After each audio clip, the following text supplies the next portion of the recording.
Muy bien, estamos a días de celebrar una Navidad más. Es un lindo tiempo en general, ¿verdad que es así?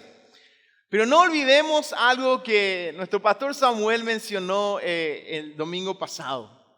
No se trata de una fecha particular, sino que se trata de celebrar que Dios está con nosotros. Y si somos cristianos, de celebrar también que Dios está no solamente con nosotros, sino en nosotros, por medio de su Espíritu. Celebrar Navidad es celebrar y maravillarnos del milagro de la encarnación del Hijo de Dios. Más allá de toda fecha, más allá de que sea un acontecimiento especial, que en esta época lo celebremos así, que todo el mundo lo celebre. Más allá de todo eso, para el Hijo de Dios es un tiempo especial. El simple hecho de recordar y maravillarnos que el Verbo se hizo carne, que Dios vino a nosotros, que el Hijo de Dios tomó nuestro caso. Eso es lo que nosotros celebramos y recordamos.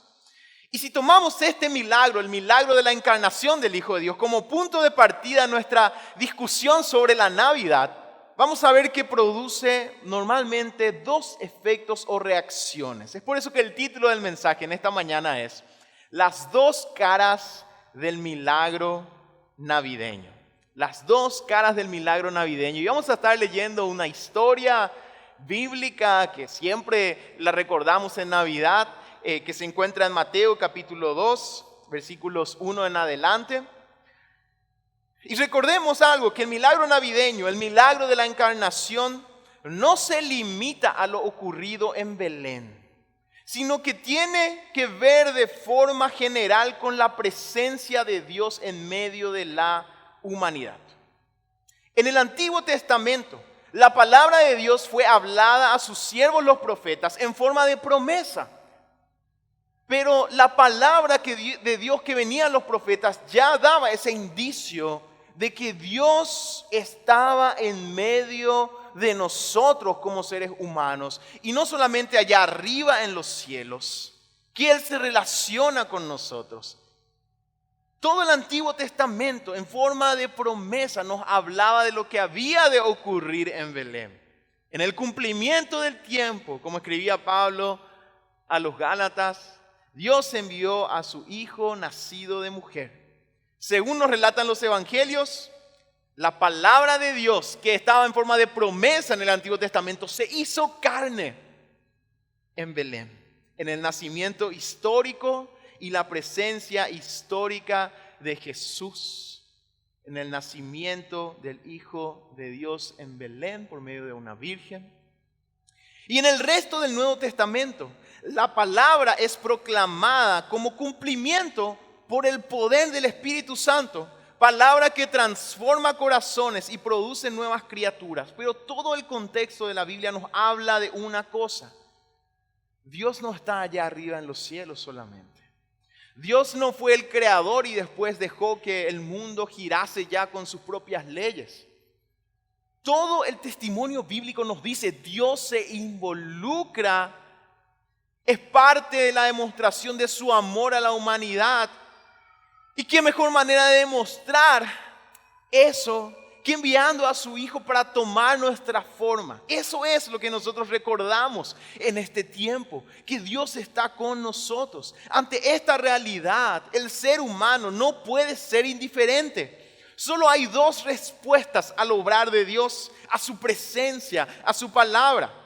Y vamos a ver estas dos respuestas o dos actitudes contradictorias en uno de los relatos navideños más conocidos, que es la llegada de lo que normalmente nosotros llamamos los magos del oriente, algunos los reyes magos, y la reacción del rey de Judea en ese entonces, el rey Herodes. Vamos a leer la Biblia. Mateo capítulo 2, versículos 1 en adelante, dice así la palabra del Señor. Cuando Jesús nació en Belén de Judea en días del rey Herodes, vinieron del oriente a Jerusalén unos magos, diciendo, ¿dónde está el rey de los judíos que ha nacido? Porque su estrella hemos visto en el oriente y venimos a adorarle. Y oyendo esto, el rey Herodes se turbó y toda Jerusalén con él. Y convocados todos los principales sacerdotes y los escribas del pueblo, les preguntó dónde había de nacer el Cristo. Y ellos le dijeron, en Belén de Judea, porque así está escrito por el profeta. Y tú, Belén, de la tierra de Judá, no eres la más pequeña entre los príncipes de Judá, porque de ti saldrá un guiador que apacentará a mi pueblo Israel. Entonces Herodes, llamando en secreto a los magos, indagó de ellos diligentemente el tiempo de la aparición de la estrella. Y enviándolos a Belén, dijo, id allá y averiguad con diligencia acerca del niño, y cuando le halléis, hacedmelo saber, para que yo también vaya y le adore. Ellos, habiendo oído al rey, se fueron. Y he aquí la estrella que habían visto en el oriente iba delante de ellos, hasta que llegando se detuvo sobre donde estaba el niño. Y al ver la estrella se regocijaron con muy grande gozo. Y al entrar en la casa vieron al niño con su madre María, y postrándose lo adoraron, y abriendo sus tesoros le ofrecieron presentes, oro, incienso y mirra. Pero siendo avisados por revelación en sueños que no volviesen a Herodes, regresaron a su tierra por otro camino. Y vamos a leer un poquito más. Después que partieron ellos, he aquí un ángel del Señor apareció en sueños a José y dijo, levántate y toma al niño y a su madre y huye a Egipto y permanece allá hasta que yo te diga, porque acontecerá que Herodes buscará al niño para matarlo. Y él, despertando, tomó de noche al niño y su madre y se fue a Egipto. Y estuvo allá hasta la muerte de Herodes, para que se cumpliese lo que dijo el Señor por medio del profeta cuando dijo, de Egipto llamé a mi hijo. Herodes entonces, cuando se vio burlado por los magos, se enojó mucho y mandó matar a todos los niños menores de 2 años que había en Belén y en todos sus alrededores, conforme al tiempo que había inquirido de los magos. Hasta aquí leemos la palabra del Señor. Las dos caras del milagro navideño. Por un lado, tenemos a estos magos o sabios, también puede traducirse esa misma palabra como sabios, y por otro lado a Herodes y junto con él toda Jerusalén. Dos reacciones completamente diferentes a lo que estaba ocurriendo. Dos actitudes, dos reacciones. Y esto nos enseña algo. El milagro navideño nos recuerda que Dios no está lejos, que Dios está con nosotros, que Dios ha obrado, que a Dios le importamos de tal forma que envió a su Hijo. Y no solamente envió a su Hijo para estar con nosotros, sino para salvarnos de nuestros pecados. Esto es lo que nos recuerda el milagro navideño. Dios no es indiferente a la creación mayor que Él llevó adelante, que es el ser humano. Él está con nosotros. Emmanuel, el nombre de Jesús también, Dios con nosotros. No podemos permanecer indiferentes. Solamente hay dos actitudes que podemos tomar. La actitud que tuvieron los magos o los sabios, o la actitud que tuvieron Herodes y Jerusalén con él. Y vamos a ver estas dos actitudes en 3 puntos. En primer lugar, la diferencia que notamos entre los sabios, los magos y Herodes y Jerusalén con él es, por un lado, expectativa y por otro lado, sorpresa. Fíjense lo que preguntaron. Lo primero que preguntaron los magos era, ¿dónde está el rey de los judíos que ha nacido? Porque su estrella hemos visto en el oriente y venimos a adorarle. ¡Cuánta expectativa! Por otro lado, Herodes al escuchar esto dice, se turbó y toda Jerusalén con él. Entraron como en shock porque dijeron estos magos que había nacido el rey de Israel. Ante el nacimiento de Jesús, la presencia de Dios humanado, Dios con nosotros, haciendo tienda en medio de nosotros, el acontecimiento más grandioso de la historia. Vemos el primer contraste, expectativa por un lado, turbación y sorpresa por otro lado. Los unos ansiosos por ver el obrar de Dios, los otros sorprendidos y amenazados por el obrar de Dios. No sabemos mucho acerca de estos magos o sabios. Pueden usarse ambas traducciones como estaba diciendo. Y también no sabemos si eran tres. Normalmente nosotros tenemos en la tradición, hay tres reyes magos con nombre y todo, ¿verdad? Pero el texto bíblico no nos dice, ¿verdad? Eran más de uno, podían haber sido 2, 3 o quizás 10 o 20 también. Lo que sí sabemos es que eran gentiles del oriente y que probablemente como resultado de una profecía o alguna revelación especial, porque ellos siguieron a una estrella que claramente vemos era milagrosa. Tal vez comenzó como algo natural, pero según el texto la estrella les guiaba y se movía, era algo milagroso. Lo más importante de estos magos es que ellos estaban expectantes del obrar de Dios. Y esto nos enseña algo.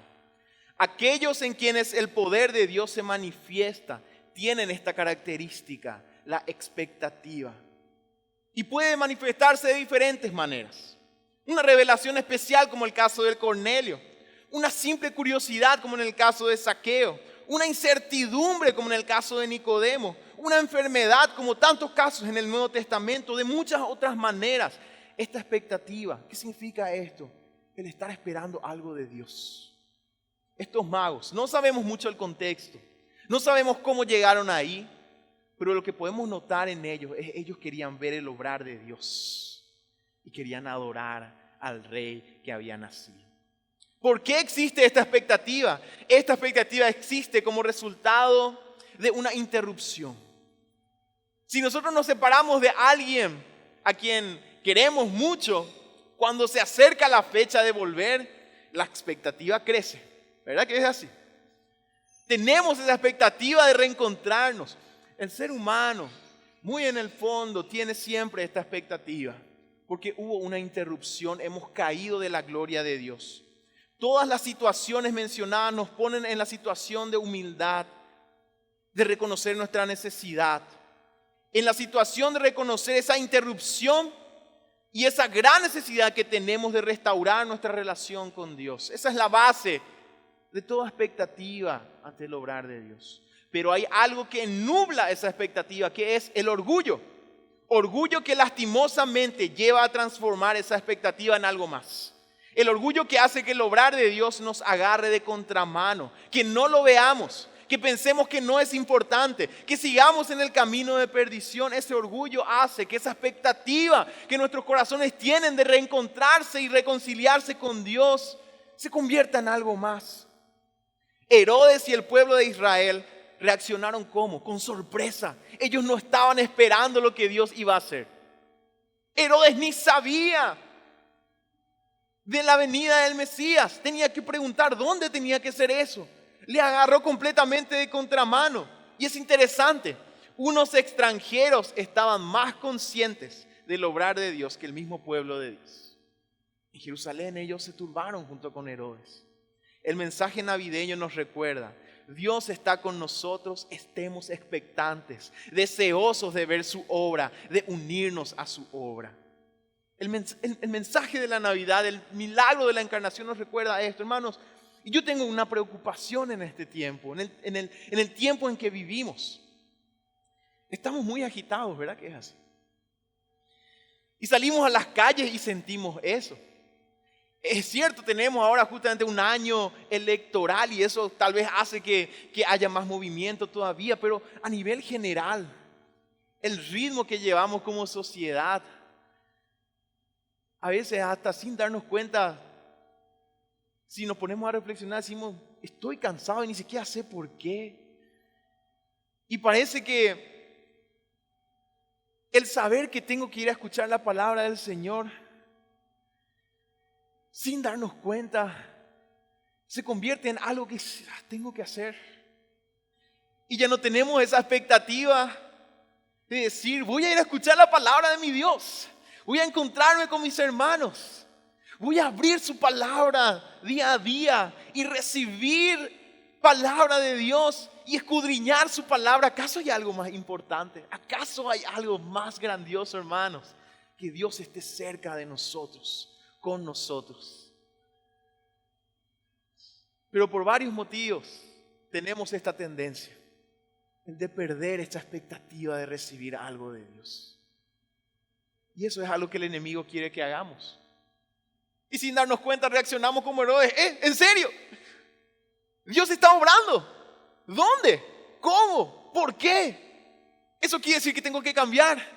Eso quiere decir que todo tiene que cambiar, porque si Dios está en mi vida manifestándose todo el tiempo, si Él está obrando a mi alrededor, eso es algo grandioso.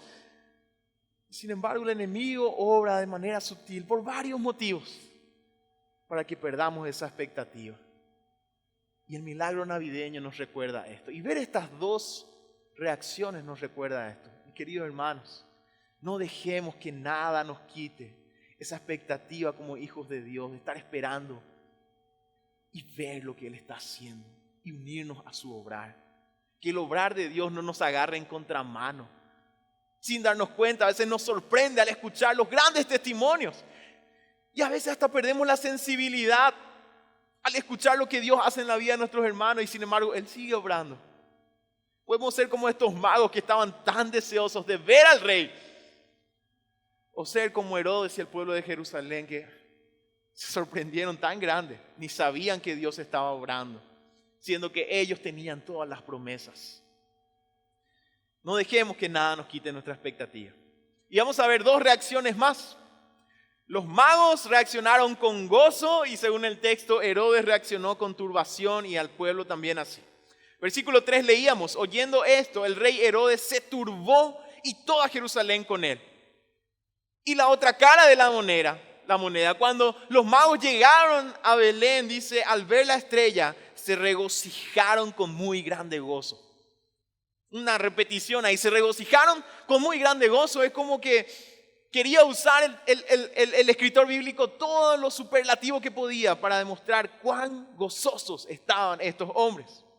Otra vez aquí vemos un gran contraste, el temor y enojo por un lado y el regocijo por el otro. Se turbó es la misma palabra usada en la historia de Jesús caminando sobre el agua y la reacción de sus discípulos al creer que estaban viendo un fantasma.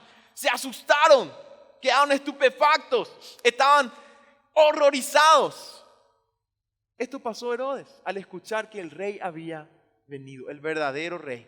¿Por qué esta reacción de Herodes? Él era un usurpador. Por sus habilidades políticas había logrado hacerse del favor de Roma y del dominio de Judea. Y al escuchar que el rey verdadero de Israel había nacido, entonces se turbó en gran manera. Pero viendo un poco más allá, la actitud de Herodes refleja la situación humana bajo el pecado, rebelión, ingratitud, usurpación. La venida de Cristo representaba que Dios estaba tomando nuestro caso y quitándonos todo poder usurpado. Por eso, esa reacción de Herodes. El mensaje navideño del milagro de la encarnación nos recuerda, Dios es Dios y Dios tomó nuestro caso. Él es el que tiene las riendas de la historia y las riendas de nuestra vida, las riendas de tu vida. Vos podés intentar y planear y planificar todo lo que quieras, pero Dios sí es quien tiene el control. Y esto turbó a Herodes, porque él sabía que él era un usurpador y el verdadero rey venía. Para los magos eso fue motivo de gozo. Y se regocijaron con grande gozo. Así también para nosotros, reconocer que Dios tiene el control de nuestras vidas. Cada cosa que nos pasa tiene que ser motivo de gozo. Pero para aquel que se resiste al obrar de Dios, escuchar que Dios tiene el control no da gusto. Una segunda cosa que el enemigo quiere quitarnos, hermanos, es nuestro gozo. Él no nos puede quitar nuestra salvación. No va a alejar a nosotros a nuestro Salvador. Pero lo que Él quiere hacer es quitarnos nuestro gozo. Y el milagro navideño nos recuerda esto. La presencia de Dios en medio de nosotros solamente puede producir este doble efecto. O nos gozamos al saber que Él tiene nuestras vidas en sus manos. O nos turbamos al saber que Él tiene nuestras vidas en sus manos. Y nosotros que hemos depositado nuestra confianza en Jesús, gocémonos con gran gozo al recordar el milagro navideño, el milagro de la encarnación. Dios tiene el control de nuestras vidas y de la historia. Y vamos a ver un punto más. Dos efectos produjo el mensaje de la venida del Mesías. Por un lado, los magos terminaron su peregrinaje en adoración. Y Herodes, con toda la fuerza que le quedaba, intentó oponerse al obrar de Dios. En versículo 11 leemos: al entrar en la casa, los magos vieron al niño con su madre María y postrándose lo adoraron, y abriendo sus tesoros le ofrecieron presentes, oro, incienso y mirra. Por otro lado, en el versículo 16 leemos: Herodes entonces, cuando se vio burlado por los magos, se enojó mucho y mandó matar a todos los niños menores de 2 años que había en Belén y en todos sus alrededores, conforme al tiempo que había inquirido de los magos. ¡Qué contraste! ¿Verdad? Por un lado, la adoración de aquellos que encontraron al Salvador. Por otro lado, el intento inútil de truncar la obra de Dios. Dios con nosotros, este mensaje o produce adoración o produce oposición. Jesús dijo en Mateo 12:30: el que no es conmigo contra mí es, y el que conmigo no recoge desparrama. El mensaje navideño nos recuerda que no podemos tomar posición neutral. La realidad de la presencia de Dios en medio de nosotros, de su obra para con toda la humanidad, exige una posición clara. Y si bien algunos pueden decir: yo estoy más bien en el medio, no es que estoy en contra de Dios, pero tampoco quiero adorarle mucho o seguirle demasiado, eso es imposible. Una actitud de indiferencia bien puede considerarse una actitud de oposición disfrazada o latente. Aquel que piensa que es indiferente al obrar de Dios, tarde o temprano se va a dar cuenta que esa indiferencia en realidad es una fuerte oposición. Y la realidad es también que no hay motivo para oponernos al obrar de Dios, porque su obrar es un obrar para el bien nuestro, es un obrar de amor y de misericordia.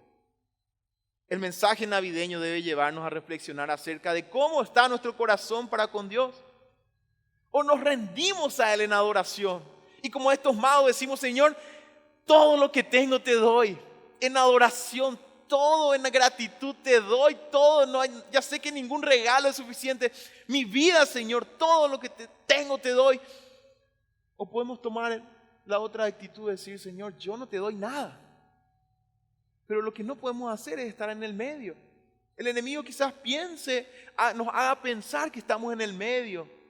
Pero ser indiferentes es igual que estar oponiéndonos. Tarde o temprano hay algo que va a demostrarnos cuánto nos molesta el obrar de Dios si es que no reconocemos lo que Él hizo por nosotros. En las reacciones y actitudes de los magos y Herodes, terminamos con esto, podemos ver las dos posiciones que puede tomar un ser humano ante la realidad de la obra de Dios en Cristo. ¿Expectativa o sorpresa? ¿O estás expectante, mi querido hermano, de lo que Dios va a hacer? ¿O estás dormido y cuando Dios obre te vas a sorprender grande? ¿O estás dormido y cuando Dios obre tal vez llegues a decir: ¿por qué antes no me di cuenta?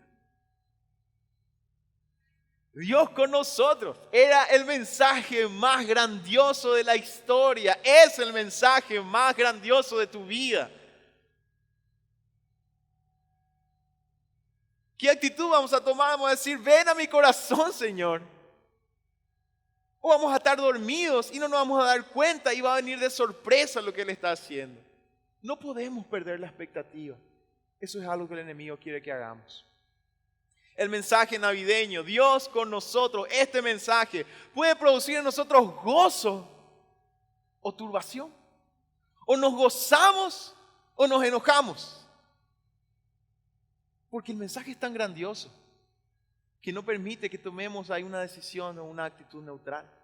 Y finalmente dijimos: Dios está con nosotros. Mi querido hermano, mi querida hermana, el Señor tomó tu caso. El Señor está contigo, está en tu vida. O te rendís en adoración o vivís en oposición. Y esa oposición no es una oposición que podemos decir: yo me opongo porque Dios está obrando cosas contrarias. No, es una oposición al amor, a la misericordia, a la gracia. Porque ese es el mensaje del Evangelio. El mensaje del Señor no es: cambiar, hacer estas cosas y a ver si te acepto. El mensaje del Evangelio es: yo envié a mi Hijo para tomar tu caso, para derramar su sangre, para el perdón de tus pecados, para que puedas tener vida eterna, para que puedas tener la seguridad de que no hay nada que te separe de mi amor, para que puedas decir que sos un hijo de Dios. Estar indiferente a ese mensaje es igual a oponerse a ese mensaje, porque no hay mensaje más grandioso. Y en este tiempo de Navidad, recordemos esto, el milagro de la encarnación. Quizás estás cansado, quizás estás cargado, estás en un tiempo difícil, hay mucha incertidumbre en tu vida, hay mucho dolor. Pero el mensaje navideño nos recuerda: Dios está contigo, Dios con nosotros, Dios tomó tu caso, Dios no te va a soltar. Está expectante de lo que Dios va a hacer. Reclama el gozo que te corresponde, porque para eso vino el Señor, para que tengamos gozo y gozo sobre gozo.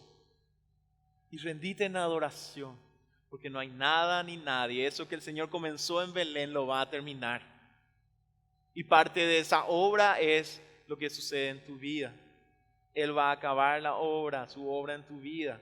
Rendite en adoración y no te opongas a esa obra. Este es el mensaje navideño. Vamos a orar. Nuestro buen Dios, gracias te damos por tu palabra. Tu palabra y tu mensaje que hace imposible que permanezcamos, Señor, en el medio. Y hoy queremos tomar una postura, una posición firme hacia estar expectantes de tu obra. Y os reconocemos que muchas veces somos engañados por el enemigo, Señor, y perdemos la expectativa de ver tu obrar en nuestras vidas y a nuestro alrededor. ¿Qué más grandioso tenemos, Señor, que saber que estás en medio de nosotros, que nos amás, que estás obrando? Señor, aumenta nuestra expectativa, que esperemos algo y todo de ti. Y aumenta nuestro gozo, Señor. Esa es la posición que queremos tomar, que nada nos quite nuestro gozo. Y la posición que queremos tomar también es de adorarte, Señor, con todo nuestro ser. Gracias te damos, Señor, por lo que nos diste este año, lo que no nos diste. Los tiempos lindos que pasamos, los tiempos difíciles que pasamos. Hoy solamente queremos adorarte, Señor. Dios, no permitas que el enemigo nos engañe. Que nuestro corazón esté firme en el gozo que nos has dado, porque sabemos que Dios está con nosotros y en nosotros, y que no hay nada ni hay nadie que pueda separarnos de tu amor en Cristo Jesús. Renueva en nosotros el gozo de nuestra salvación, Señor. Pedimos en el nombre que sobre todo nombre, en el nombre de Jesús. Amén y amén. Que el Señor nos bendiga, queridos hermanos.